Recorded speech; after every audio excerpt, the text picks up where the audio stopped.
अस्सलाम वालेकुम गाइस, कैसे हैं आप सब। हमारा आज का टॉपिक है future continuous tense. Future tense की second type.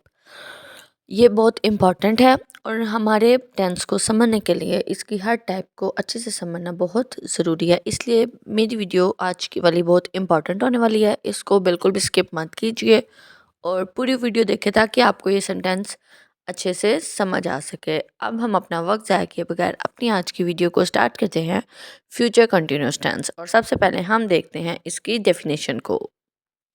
Definition: The future continuous tense is used to describe an action that will be in progress at a specific time in the future।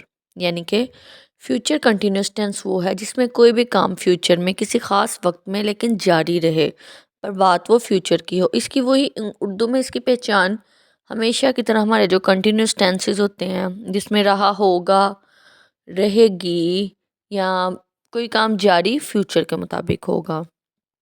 और आपने अगर अभी तक present और past tense की tenses को अच्छे से नहीं समझा तो आप टेंसेस वाली प्ले लिस्ट में जाके उसको अच्छे से समझ सकते हैं। और अब हम देख लेते हैं इसमें कौन से हेल्पिंग वर्ब यूज़ होने और कौन सी form of verb. Helping verb इसमें यूज़ होगा विल बी, शैल बी। और फॉर्म ऑफ वर्ब यूज़ होगी first form of verb plus ING यानी कि फोर्थ फॉर्म ऑफ वर्ब।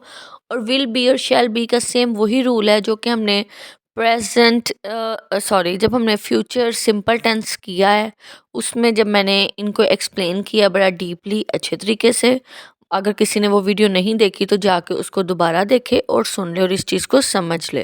लेकिन फिर भी स्टूडेंट्स आप सबकी आसानी के लिए मैं थोड़ा सा इधर आपको दोबारा से गाइड कर देती हूँ। विल भी यूज़ होता है हमेशा मॉडर्न इंग्लिश में ज़्यादातर विल ही यूज़ हो रहा है। ये हमारी स्पोकन लैंग्वेज में यूज़ होता है, हमारे राइटिंग्स में, नॉर्मल डे फॉर्मल्स हर किस्म की राइटिंग में हम ज़्यादातर विल ही यूज़ करते हैं यानी कि अपने फ्यूचर टेंस में ना। और शैल जो है वो यूज़ होता है आई और वी के साथ। ये फॉर्मल राइटिंग्स में यूज़ होता है, ये मॉडर्न इंग्लिश में लेस कॉमन है। ज़्यादातर लीगल डॉक्यूमेंट्स वही फॉर्मल राइटिंग्स, पोलाइट सजेशंस में और डेली कन्वर्सेशन यानी कि स्पोकन लैंग्वेज में हम शैल का यूज़ नहीं करते। इसको हम इस तरह के सेंटेंसेस के साथ यूज़ करते हैं जो कि ज़रा फॉर्मल हो, जब हम आई और वी यूज़ करते हैं। उम्मीद करती हूँ कि आपको इस चीज़ की समझ आ गई, इसमें किसी ने कन्फ्यूज़ नहीं होना। अब हम सबसे पहले देख लेते हैं अफर्मेटिव सेंटेंसेस को। सबसे पहले हम इसका सेंटेंस का स्ट्रक्चर देखते हैं। सबसे पहले आएगा सब्जेक्ट, फिर आएगा हेल्पिंग वर्ब यानी कि विल बी या शैल बी, फिर फोर्थ फॉर्म ऑफ वर्ब आएगी, फिर ऑब्जेक्ट आएगा। For example, I will be studying tomorrow, he will be cooking dinner, we shall be travelling next week. इसमें साथ टाइम का जिक्र ज़रूर होगा ना, कल या अगले हफ्ते, क्योंकि फ्यूचर की बात है ना। ज़्यादातर इन सेंटेंसेस में वक्त का स्पेसिफिक टाइम का जिक्र होगा। हम तब कभी वैसे भी हो सकता है वो खाना पकाएगी या कल पकाएगी, परसों पकाएगी या एक महीने बाद पकाएगी, इस तरह। अब हम देखते हैं नेगेटिव सेंटेंसेस को। इसमें सेंटेंस स्ट्रक्चर होगा subject plus will not B. Question आता है कि विल के बाद नॉट आएगा, विल बी के बाद नॉट नहीं आना। विल नॉट बी, फिर आएगी फोर्थ फॉर्म ऑफ वर्ब और फिर आएगा object. For example, I will not be sleeping early, he will not be watching TV, वो टीवी नहीं देख रहा होगा। ठीक है। We shall not be attending the class, ये फ्यूचर में विल बी के सेंटर में नॉट आएगा नेगेटिव सेंटेंसेस में। अब हम देखते हैं इंटेरोगेटिव सेंटेंसेस को यानी कि सवालिया जुमले। इसमें सेंटेंस का स्ट्रक्चर होगा सबसे पहले हमारा हेल्पिंग वर्ब आ जाएगा, फिर हमारा सब्जेक्ट आएगा, फिर बी आएगा, फिर verb plus ING, then object. For example, will you be studying tonight, will she be working tomorrow, will we be meeting at 10 AM।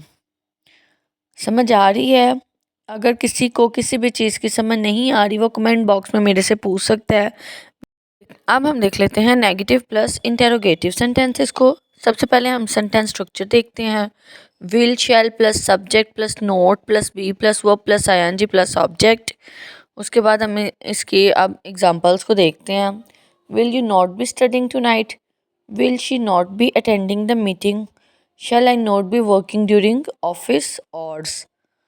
उम्मीद करती हूँ स्टूडेंट्स आपको इसकी समझ आ गई होगी फ्यूचर कंटिन्यूस टेंस की।